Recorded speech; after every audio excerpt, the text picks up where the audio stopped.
Hello everyone, my name is Kajal. Today I will discuss about play in the early years.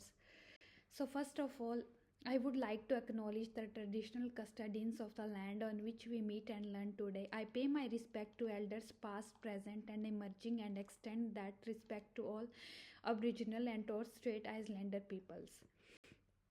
So today I will tell what is play and why is it important. So play is more than just fun or downtime. It is essential for early childhood development. It is important because it refers to a range of voluntary, self-initiated, enjoyable activities that support a child's holistic growth.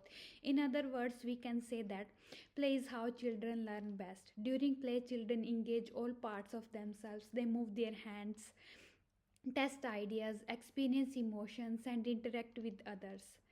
When a child builds a tower with blocks or create a to pretend a cafe, they are exploring physics, decision making, collaboration, and imagination all through play.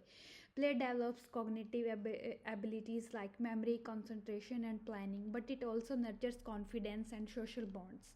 Importantly, play is meaningful to children, it reflects their interest, emotion, and cultural background. So, as educator, it's our role to recognize and support the learning happening during play and create environment. So, play is vital for emotional processing. Children may use play to work through fears, past events, or anxieties. For example, a child who visits a hospital may later engage in medical themed dramatic play to better understanding that experience. This kind of emotion rehearsal helps children develop resilience and emotional intelligence. So next, what is play-based learning? Play-based learning is an approach where children learn through guided and self-initiated play, combined with intentional teaching or practices rather than separating work and play. This method integrates key learning outcome within playful experiences. Play-based learning supports exploration, problem solving, and creativity. It empowers children to make choices, take risks, and build knowledge through trial and error. Educators play an active role.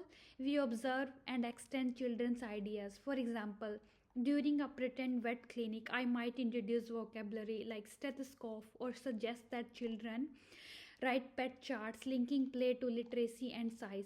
So, play based learning does not mean the absence of structure, it involves thoughtful planning and responsiveness to children's interest and development stages. When learning is connected to what children enjoy and care about, engagement increases and learning become more authentic.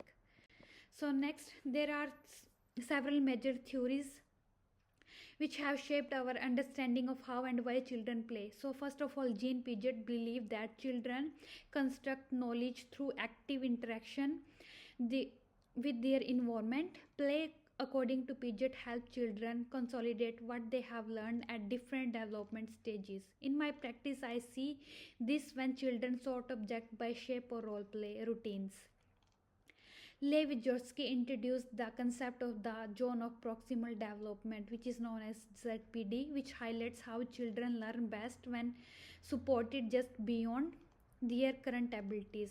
Vygotsky saw social interaction and language as key, especially in imaginative play where peers and adults guide learning. So this informs how conversation and promotes that deepen children thinking during group play. There is a theory of Eric Erskine which emphasizes play as a way for children to build initiative and identity. He believed play helps children explore. When children pretend to be teachers, parents, or community helper, they are working through complex feelings and practicing responsibility. There is a Friedrich Frobel, which is the founder of kindergarten, described play as the highest expression of human development in early childhood. He emphasized structure, creative play, material or gift, which inspire this open-ended exploration. So these theories remind us that play is not accidental, it is a development necessity. So there are modern theories like Tina Bruce emphasize importance of play as a context for children to make sense of the world. After that, there are different types of play. So first off, there is a physical play which includes climbing, dancing and ball games. It strengthens gross motor skills and teaches special awareness. For example, obstacle courses promote coordination, balance, and persistence. Constructive play involves building, making, or designing things like Lego, puzzles, planning, problem solving, and creativity. Dramatic or imaginative play is when children act out scenarios, often drawn from real life or fantasies. It fosters symbolical thinking and emotional understanding. In my classroom, this often look like children role playing families. There is a social play happens when children interact with others, practicing cooperation, conflict resolution. It builds friendships and communication skills. So games with rule teach children to follow directions, manage emotions, and play fairly, whether it's a card game or a group relay. These games build self-regulation and executive function. So each type of play contributes to different area of development such as cognitive, social, emotional, and physical. Next, there are a significance of play-based learning.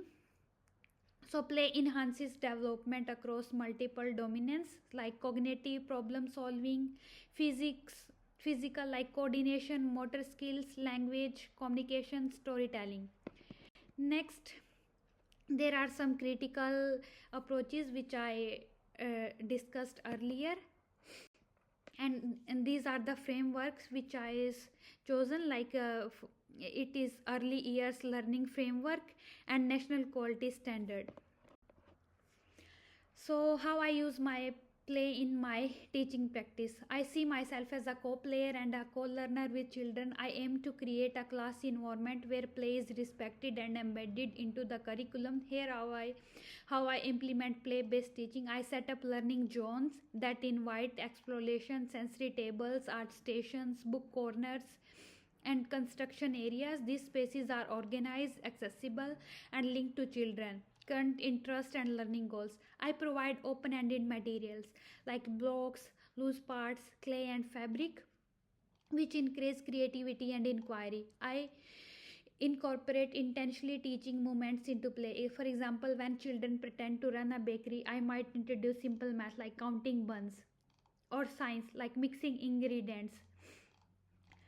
I reflect on cultural diversity and ensure play space reflect and background of all children. I model and encourage positive social interaction, and also outdoor play is also essential. I use the outdoor environment for gross motor and development, nature exploration, and spontaneous problem solving.